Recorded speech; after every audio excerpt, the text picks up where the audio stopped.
दोस्तों बहुत बहुत स्वागत है आप सभी का एक बार फिर से। जी हाँ दोस्तों, आज पूरे दिन की कई महत्वपूर्ण और बड़ी खबरें निकलकर सामने आ रही हैं। जानेंगे सभी खबरों को विस्तार से। तो दोस्तों खबरों में आगे बढ़ने से पहले वीडियो को एक प्यार भरा लाइक जरूर कर दें और ताजा खबरों को जानने के लिए चैनल को सब्सक्राइब भी जरूर कर लें। तो देखते हैं पहली बड़ी खबर क्या निकल कर आ रही है।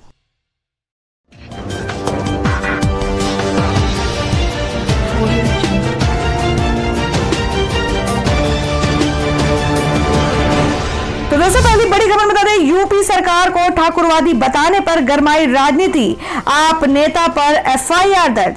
जी आपको बता दें कि उत्तर प्रदेश की योगी सरकार पर ठाकुरवादी होने का आरोप लगाने वाले आम आदमी पार्टी के सर्वे के बाद राजनीति गरमा जा रही है। मामले को लेकर आप नेता और राज्यसभा सांसद संजय सिंह के ऊपर एक और एफआईआर दर्ज की गई है। यूपी में अपनी जगह बनाने में लगी आम आदमी पार्टी ने हाल ही में प्रदेश में एक सर्वे करने का दावा किया था। पार्टी का कहना है कि इस सर्वे में 63% लोगों ने प्रदेश की योगी आदित्यनाथ सरकार को जातिवादी माना है और वहीं 28% लोगों ने जातिवादी नहीं माना, जबकि 28% लोगों ने इससे इनकार किया। 9% लोगों ने ऐसे रहे जिन्होंने अपनी कोई राय जाहिर नहीं की। आपको बता दें, पार्टी नेता और दिल्ली से आप विधायक दिलीप पांडे ने बताया कि इसके लिए 68,000 लोगों को फोन किया गया था और इस दौरान लोगों से पूछा गया कि क्या यूपी की योगी सरकार ठाकुरवादी है, जिस पर 63% ने लोगों ने हाँ में जवाब दिया, जबकि 28% लोगों ने ना कहा। और वह बता दें कि मुख्यमंत्री योगी आदित्यनाथ ने कहा भाजपा सेवा में जुटी और विपक्ष बाल की खाल निकालने में व्यस्त। जी हम बात करें कि मुख्यमंत्री योगी आदित्यनाथ ने कहा कि वैश्विक महामारी कोरोना के दौरान भाजपा जी जान से जरूरतमंदों की सेवा में जुटी, जबकि विपक्ष बाल की खाल निकालने में व्यस्त था। विपक्ष सेवा कार्यों से स्वयं को नहीं जोड़ सका, जबकि भाजपा का एक एक कार्यकर्ता अपनी जान की परवाह न करते हुए जनसेवा में संलग्न था। सीएम योगी ने कहा कि कोरोना महामारी के समय सरकार और संगठन का अद्भुत समन्वय देखने को मिला। संगठन और विचार परिवार का सहयोग न मिलता तो कोरोना से निपटना और बड़ी चुनौती हो जाता। बड़ी खबर बता दी कि कांग्रेस से बदलाव की बात करने वालों पर हाई कमान सख्त, राज बब्बर व जितिन हुए चुनावी समितियों से बाहर। जी हम बात करें कि कांग्रेस से बदलाव के साथ अध्यक्ष पद के लिए चुनाव कराने की मांग के पक्ष में पत्र लिखने वाले 23 नेताओं पर पार्टी हाईकमान के तेवर ढीले पड़ने के कोई संकेत नहीं है। उत्तर प्रदेश विधानसभा चुनाव के लिए कांग्रेस की घोषित समितियों में पूर्व केंद्रीय मंत्री जितिन प्रसाद और राज बब्बर को जगह नहीं दिया जाना इसका साफ सबूत है। चुनाव से जुड़ी 7 अहम समितियों का कांग्रेस ने रविवार को ऐलान किया, मगर इसमें से किसी में भी जितिन और राज बब्बर को नहीं रखा गया है। आपको बता दें कि उत्तर प्रदेश में कांग्रेस की राजनीति का संचालन पूरी तरह पार्टी महासचिव प्रियंका गांधी वाड्रा के हाथों में है। जाहिर तौर पर चुनाव से जुड़ी किसी समिति की अगुवाई का मौका देना तो दूर है, जितिन और बब्बर को बतौर सदस्य भी नहीं रखा जाना सीधे हाईकमान की नाराजगी को दर्शाता है। और अब अगली खबर बता दें कि उद्धव ठाकरे के घर आया फोन, कॉलर बोला मैं दाऊद इब्राहिम का आदमी, बढ़ाई गई मातोश्री की सुरक्षा।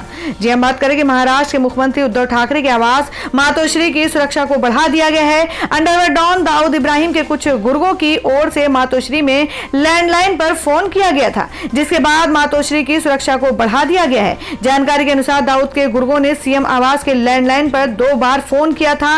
मुंबई पुलिस का कहना है कि मातोश्री पर 2 बार किसी अज्ञात व्यक्ति का फोन आया था, जिसने खुद को दाऊद इब्राहिम का आदमी बताया और वह मुख्यमंत्री से बात करना चाहता था, जिसके बाद एहतियात के तौर पर मुख्यमंत्री के आवास की सुरक्षा को बढ़ा दिया गया है। और यह फोन कॉल शनिवार रात 11 बजे आया था। किसी अनजान व्यक्ति ने खुद को दाऊद इब्राहिम का आदमी बताया और उसने कहा कि वह मुख्यमंत्री उद्धव ठाकरे से फोन पर बात करना चाहते हैं। हालांकि फोन ऑपरेटर ने फोन को मुख्यमंत्री को ट्रांसफर नहीं किया और इसकी जानकारी पुलिस अधिकारियों को दी गई है। इस फोन कॉल के बाद प्रदेश के गृह विभाग ने अधिकारियों को संपर्क किया और मातोश्री के आसपास के इलाकों की सुरक्षा को बढ़ा दिया गया है। साथ ही मातोश्री पर पुलिसकर्मियों की संख्या को बढ़ा दिया गया है। साथ ही उस व्यक्ति का पता लगाने की कोशिश हो रही है जिसने मुख्यमंत्री आवास पर फोन किया था। इस फोन कॉल के बाद आज मुख्यमंत्री आवास पर कैबिनेट की बैठक हुई, जिसमें इस फोन कॉल पर भी चर्चा की गई। और अब अगली खबर बता दें कि जेल जाकर चर्चा में आए कफिल खान को लुभाने में जुटी कांग्रेस, लेकिन डॉक्टर ने नहीं खोले पत्ते। जी हम बात करें कि डॉक्टर कफिल खान रिहाई के बाद सभी राजनीतिक पार्टियां खुद को डॉक्टर कफिल के साथ जोड़ रही है, लेकिन कांग्रेस इनमें थोड़ा आगे निकलती दिख रही है। इलाहाबाद हाईकोर्ट से रासुका हटाए जाने के बाद यूपी की मथुरा जेल से रिहा होकर डॉक्टर कफिल खान राजस्थान पहुंच चुके हैं, जहां वे आजकल परिवार के साथ जयपुर में हैं। डॉक्टर कफिल के राजस्थान पहुंचने के पीछे प्रियंका गांधी का योगदान माना जा रहा है। डॉक्टर कफील खान जेल से छूटने के बाद जब जयपुर पहुंचे थे तो उन्होंने खुद ही इसका जिक्र किया था। वैसे कांग्रेस भले ही ये सोच रही होगी कि कफील खान उसके सबसे करीब है, लेकिन डॉक्टर अभी अपने पत्ते संभाल कर रखे हुए हैं। यही वजह है कि जब जयपुर में प्रेस कॉन्फ्रेंस हुई तो डॉक्टर कफील खान ने कांग्रेस महासचिव प्रियंका गांधी के साथ ही सपा अध्यक्ष अखिलेश यादव को भी धन्यवाद देना नहीं भूले। हालांकि डॉक्टर कफील खान प्रियंका गांधी की सलाह पर ही राजस्थान पहुंचे हैं। इसके बाद उन्होंने खुद स्वीकार किया है कि कफील खान ने प्रेस कॉन्फ्रेंस में कहा था कि जेल से निकलने के बाद से प्रियंका गांधी उनसे संपर्क में थी। डॉक्टर कफील खान ने कहा कि वे प्रियंका गांधी के कहने पर ही राजस्थान आए हैं। वे कहते हैं कि राजस्थान में कांग्रेस की सरकार है, यहाँ हम सुरक्षित महसूस कर रहे हैं, हमारा परिवार भी यहाँ सुरक्षित है। अगर हम यूपी में जाएंगे तो हम पर फिर कोई केस डालकर जेल में डाल दिया जाएगा। हालांकि डॉक्टर कफील खान ने यूपी सरकार से उनकी नौकरी फिर से बहाल करने की मांग की है। डॉक्टर कफील खान गोरखपुर के बीआरडी मेडिकल कॉलेज में डॉक्टर हैं और फिलहाल सरकार ने उन्हें निलंबित कर रखा है। और वह अगली खबर बता दें जिसमें ग्लोबल टाइम्स ने कहा कि अगर युद्ध हुआ तो इंडिया के पास जीतने का कोई मौका नहीं होगा। जी हम बात करें कि इंडो चाइना सीमा विवाद के बीच चीनी मीडिया ने भारत को खुलेआम धमकी देते हुए कहा है कि अगर युद्ध की स्थिति हुई तो भारत के पास जीतने का कोई मौका नहीं होगा। ग्लोबल टाइम्स ने अपने संपादकीय में कहा कि हम भारतीय पक्ष को याद दिला रहे हैं कि चीन की राष्ट्रीय ताकत, जिसमें उसकी सैन्य ताकत भी शामिल है, भारत की तुलना में कहीं ज्यादा मजबूत है। हालांकि चीन और भारत दोनों महान शक्तियां हैं, लेकिन अगर युद्ध हुआ तो भारत के पास जीतने का कोई भी मौका नहीं होगा।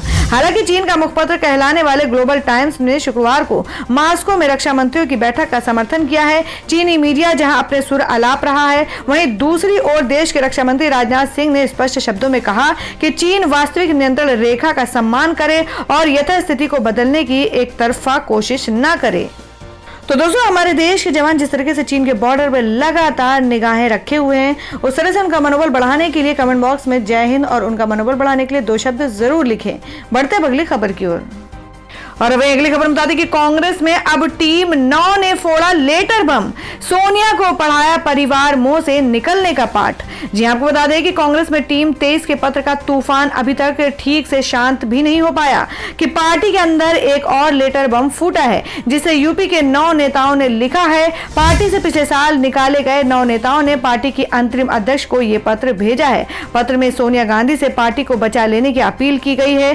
पत्र पर पूर्व सांसद संतोष सिंह, पूर्व मंत्री सत्यदेव त्रिपाठी, पूर्व विधायक विनोद चौधरी और भूधर नारायण मिश्रा, नेक चंद पांडे, स्वयं प्रकाश गोस्वामी और संजीव सिंह के हस्ताक्षर हैं। 4 पन्नों के इस पत्र में सोनिया गांधी से अपील की गई है कि अगर पार्टी को बचाना है तो वे परिवार मोह से ऊपर उठे। तो दोस्तों, खबर में आगे बढ़ने से पहले जान लेते हैं आज के माइंड क्विज के सवाल को। आज का सवाल आपको बताना है कि मध्य प्रदेश के राज्यपाल का क्या नाम है। इसका जवाब आपको वीडियो के नीचे कमेंट बॉक्स में देना है और सही जवाब देने वालों को रैंडमली लेके आ जाएगा और वो जीत सकते हैं एक बम्पर पुरस्कार। तो बढ़ते हैं अगली खबर की ओर। और वहीं बता दें कि नुसरत जहां का पीएम पर तंज, कहा मोदी जी मोर के साथ बिजी रहे और बेरोजगारी दर ऊपर जाती रही। जी हम बात करें कि तृणमूल कांग्रेस से सांसद नुसरत जहां ने प्रधानमंत्री नरेंद्र मोदी पर निशाना साधा। नुसरत जहां ने ट्वीट में लिखा कि प्रधानमंत्री नरेंद्र मोदी जी मोर के साथ वीडियो बनाने में बिजी थे, उधर देश में बेरोजगारी की दर लगातार ऊपर जा रही है। तृणमूल सांसद नुसरत जहां ने इसके साथ ही एक खबर का लिंक भी शेयर किया और इस खबर के मुताबिक ग्रामीण क्षेत्र में रोजगार में कमी की वजह से देश में बेरोजगारी की दर में 8.4% की वृद्धि हुई है। इकोनॉमिक टाइम्स की इस खबर में यह बताया गया है कि देश में मनरेगा में काम की कमी और खरीफ की फसल की बुआई खत्म होने के साथ ही ग्रामीण क्षेत्र में रोजगार में बहुत ज्यादा कमी आई है। हर बार की अपेक्षा इस बार ये उल्टा ट्रेंड देखा गया है, जबकि अप्रैल के बाद रोजगार में बढ़ोतरी देखने को मिलती थी। और वहीं अगली खबर बता दें कि नई शिक्षा नीति लागू करने वाला पहला राज्य बनेगा गुजरात। मुख्यमंत्री रूपाणी ने गठित की टीम। जी आपको बता दें कि गुजरात के मुख्यमंत्री विजय रूपाणी ने विगत शिक्षक दिवस पर 44 श्रेष्ठ शिक्षकों व गुरुओं को अवार्ड सम्मान के समारोह में बड़ा ऐलान किया है। उन्होंने कहा कि राष्ट्रीय शिक्षा नीति 2020 लागू करने वाला गुजरात देश का पहला राज्य होगा। मुख्यमंत्री बोले कि इसे लेकर कवायद शुरू कर दी गई है। इसका खाका तैयार करने वाली टीम भी गठित कर दी गई है। राज्य के शिक्षा मंत्री भूपेंद्र सिंह चुड़ासमा ने भी मुख्यमंत्री की हाँ में हाँ मिलाते हुए मीडिया को बताया कि नई शिक्षा नीति के लिए देश में सबसे पहली बार गुजरात ने स्थानीय भाषा में नीति का अनुवाद किया। इसके लिए भारतीय शिक्षा प्रशिक्षण संस्थान IITI गांधीनगर ने जो प्रयास किए वो सराहनीय है। उन्होंने IITI के vice chancellor doctor Harshad Patel का भी आभार जताया। और वहीं अगली खबर बता दें जिसमें कंगना पर भड़के संजय राउत, बोले मुंबई को मिनी पाकिस्तान कहा, अहमदाबाद को कहने की हिम्मत है। जी आपको बता दें कि एक्टर सुशांत सिंह राजपूत की मौत के बाद से बॉलीवुड और राजनीतिक गलियारों के बीच बयानबाजी का दौर जारी है। एक्ट्रेस कंगना रनौत एक तरफ से तीखे बयान दे रही हैं तो दूसरी तरफ शिवसेना प्रवक्ता संजय राउत हमलावर हो रहे हैं। ताजा बयान में संजय राउत ने कहा कि यदि वो लड़की कंगना रनौत महाराष्ट्र से माफी मांगती है तो मैं भी माफी मांगने पर विचार कर सकता हूं। उसने मुंबई को मिनी पाकिस्तान कहा है, क्या अहमदाबाद के बारे में वो ऐसा कह सकती हैं? बता दें संजय राउत पर आरोप है कि उन्होंने एक इंटरव्यू के दौरान कंगना के लिए अपमानजनक भाषा का इस्तेमाल किया था। संजय राउत के उस इंटरव्यू के बाद कंगना ने ट्वीट पर लिखा था, 2008 में फिल्मी माफिया ने मुझे मनोरोगी कहा, 2016 में मुझे तरह तरह के नाम दिए गए, 2020 में महाराष्ट्र के एक मंत्री ने सार्वजनिक रूप से मुझे गाली दी क्योंकि एक हत्या के बाद मैंने कहा कि मैं मुंबई में असुरक्षित महसूस कर रही हूँ। असहिष्णुता के बयान वीर कहाँ हैं? रनौत ने ट्वीट किया था, मुंबई पाकिस्तान के कब्जे वाला कश्मीर जैसा क्यों लग रहा है। और वहीं अगली बड़ी खबर बता दें कि मनमोहन सिंह को मिले भारत रत्न, इस पर वरिष्ठ पत्रकार ने उठाई मांग, बोली 271 मिलियन लोगों को दिलाई है गरीबी से निजात। जी आपको बता दें कि वरिष्ठ पत्रकार सागरिका घोष ने अप्रत्यक्ष रूप से पूर्व प्रधानमंत्री मनमोहन सिंह को भारत रत्न देने की मांग की है। उन्होंने TOI में लिखे एक ब्लॉग में कहा कि जब भारत के 13वें राष्ट्रपति और भारत रत्न प्रणब मुखर्जी का निधन हुआ तो मनमोहन सिंह अपने पूर्व सहयोगी की प्रशंसा में अडिग थे। उन्होंने मुखर्जी को आजाद भारत के महानतम नेताओं में से एक माना है। घोष ने कहा कि सरकार में मुखर्जी का लंबा कार्यकाल एक असाधारण उपलब्धि है, मगर सवाल ये भी है कि क्या मनमोहन अपने सहयोगी की तुलना में भारत रत्न के अधिक योग्य हैं? पत्रकार कहती हैं कि मनमोहन सिंह साल 2091 में जब वित्त मंत्री बने उन्होंने कई बड़े बदलाव किए।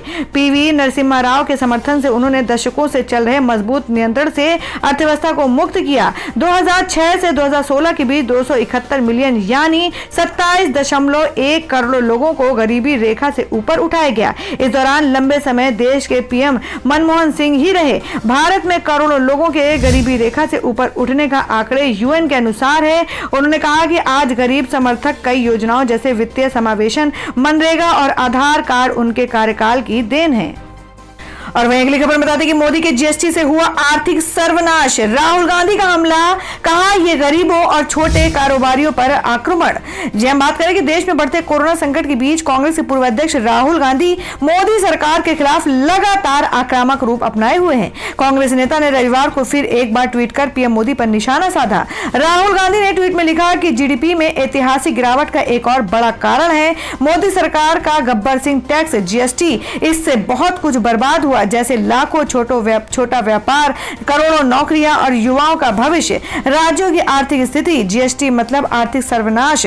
राहुल ने अपने ट्वीट के साथ ही एक वीडियो भी पोस्ट किया। ये राहुल की तरफ से सिलसिलेवार वीडियो पोस्ट करने की 4 कड़ियों का तीसरा वीडियो था। इस वीडियो में राहुल गांधी ने एक बार फिर से असंगठित क्षेत्र की बदहाली का मुद्दा उठाया। उन्होंने कहा कि अर्थव्यवस्था में असंगठित क्षेत्र पर दूसरा बड़ा आक्रमण GST था। उन्होंने कहा कि UPA सरकार की तरफ से प्रस्तावित GST सरल टैक्स था, इसमें एक टैक्स, कम से कम टैक्स व साधारण टैक्स की बात थी। राहुल ने आगे कहा कि NDA का GST बिल्कुल अलग है। उन्होंने कहा कि 4 अलग अलग टैक्स जिनकी दर 28% तक है, बहुत जटिल है, जिसे समझना बहुत मुश्किल है। राहुल गांधी ने कहा कि छोटे और मझौले उद्योग इस टैक्स को भर ही नहीं सकते और बड़ी कंपनियां इसको आसानी से भर सकती हैं।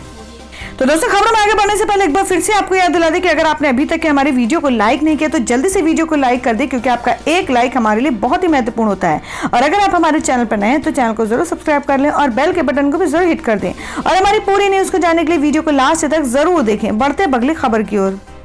और वह अगली खबर बता दें कि एक्ट ऑफ गॉड वाले बयान पर शिवसेना का निशाना। संजय राउत बोले, ईश्वर को दोष देना हिंदुत्व का अपमान। जी हम बात करें कि शिवसेना सांसद संजय राउत ने रविवार को केंद्रीय वित्त मंत्री निर्मला सीतारमण पर आरोप लगाया कि देश की अर्थव्यवस्था में गिरावट के लिए वे ईश्वर को दोष दे रही हैं। शिवसेना के मुखपत्र सामना में अपने साप्ताहिक आलेख में राउत ने कहा कि प्रधानमंत्री नरेंद्र मोदी सभी मुद्दों पर बात करते हैं, लेकिन गिरती अर्थव्यवस्था और संबंधित मुद्दों पर चर्चा से इनकार कर देते हैं। सीतारमण ने पिछले महीने कहा था कि अर्थव्यवस्था को कोविड-19 महामारी के कारण नुकसान पहुंचा है, जो एक दैवीय आपदा है और वर्तमान वित्तीय स्थिति पर दबाव इसके कारण और बढ़ेगा। इसके जवाब में राउत ने लिखा कि जब भगवान को ही दोषी करार दे दिया जाए तो फिर मुकदमा किस अदालत में चल सकता है। नोटबंदी से लेकर लॉकडाउन तक अर्थव्यवस्था पूरी तरह से चरमरा चुकी है, लेकिन केंद्रीय वित्त मंत्री इसके लिए सीधे सीधे ईश्वर को दोष दे रही हैं। ये हिंदुत्व का अपमान है। ये किस तरह का हिंदुत्व है? रावत ने कहा कि मंत्री की टिप्पणियां उस भारत के लिए उपयुक्त नहीं बैठती जो अपने आप को उभरती आर्थिक महाशक्ति बताता है। और वहीं अगली खबर बता दें कि राहुल गांधी ने कहा जीडीपी में ऐतिहासिक गिरावट का एक और बड़ा कारण है मोदी सरकार का गब्बर सिंह टैक्स।